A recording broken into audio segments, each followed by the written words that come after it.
Hello mga kababayan. Good afternoon. Gagawa po ako ngayon ng cake, steam cake. Gamit yung yam. Gamit po nitong yam. Ito, hindi ko lang alam kung anong pangalan nito. Pero it's a kind of yam po ito. So, Chinese. Ito po siya. Ganito po siya. At gagawin ko po siyang steam cake.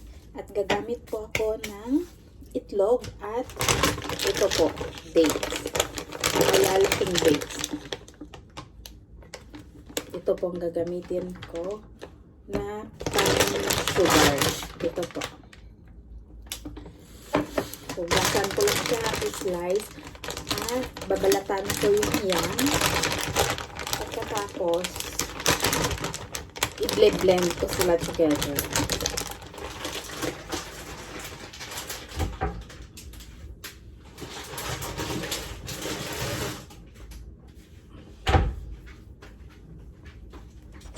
Hugasan ko lang ito.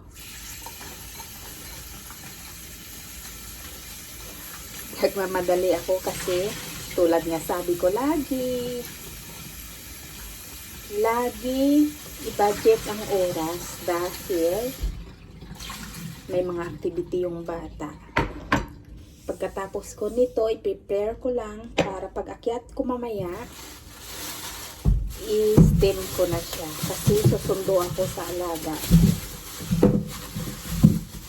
Nandun siya kasi sa baba sa painting class. May lesson siya sa painting. So, pabalatan ko na yung yam. Ganito ako, habang may ginagawa, nagkakape ako para isang hindi masayang yung oras ko po. Kasi, ang dami ko pang gagawin. Kung uupo lang ako at magkape, ubos na yung oras ko, wala pang nagawa. So, ganito ako.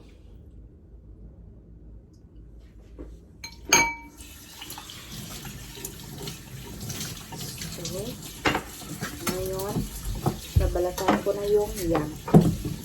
Kaya pala nagtaka ako, bakit marami ito binili ni Amo.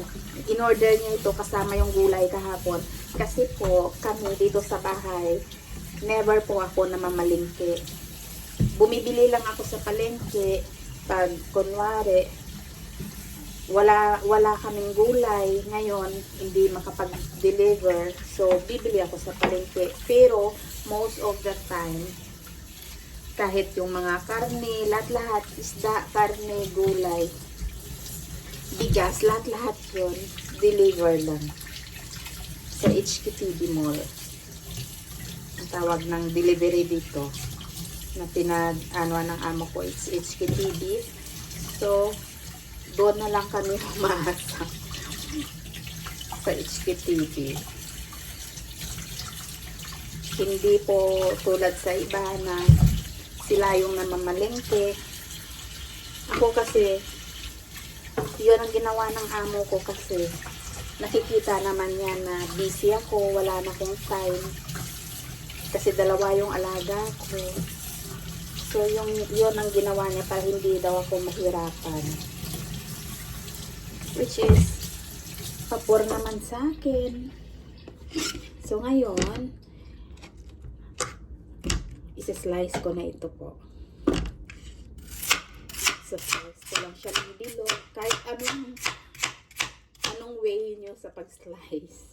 Kasi, i-blend naman ito eh. Kaya kahit anong size lang. Kahit anong shape or size. Basta mas-slice lang ang na-fit sa blender. So, gagawin ko to para may makain sila mamaya pagdating nila. Pag after dinner, ito na snack nila, hindi na sila mag-snack ng mga chichirya. Minsan, gumagawa ko ng cake. Kung ano lang yung nakikita ko sa YouTube rin, ginagaya ko. Yon ang pinapakain ko sa amo ko, pinapatay ko. Tuwang-tuwa naman sila. Masaya sila pag mayroon ganon. Minsan, gumagawa rin ako ng tinapay. Simpleng tinapay lang. Pero natutuwa sila.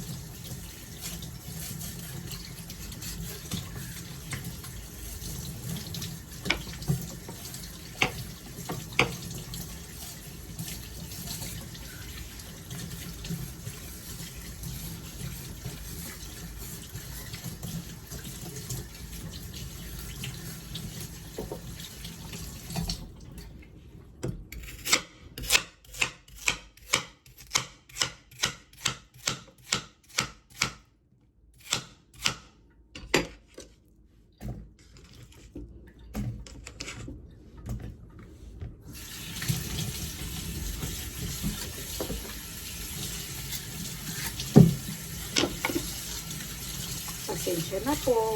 Mahaba yung video ko. Gusto ko lang ipakita sa inyo ang kalalabasan nito mamaya.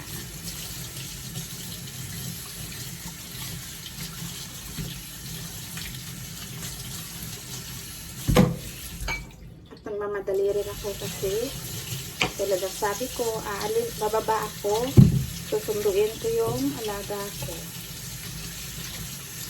Although marunong naman siya umakyat mag-isa, pero kasi hinihintay talaga ako niyan.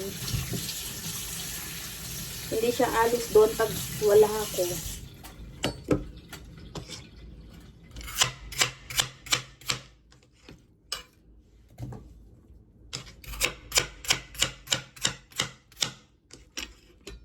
Mag-walking sana ako ngayon, kaya lang busy, kaya hindi ako makapag-walking, pero okay lang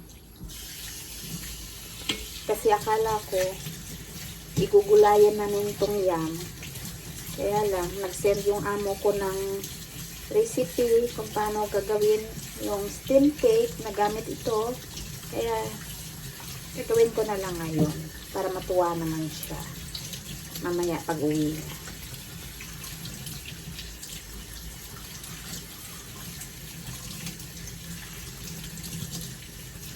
At healthy po ito kasi wala po siyang sugar. Yung katamis lang ito dahil sa root dates.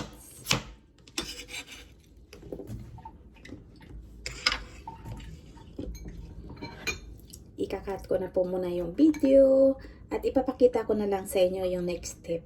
Thank you for watching. Bye!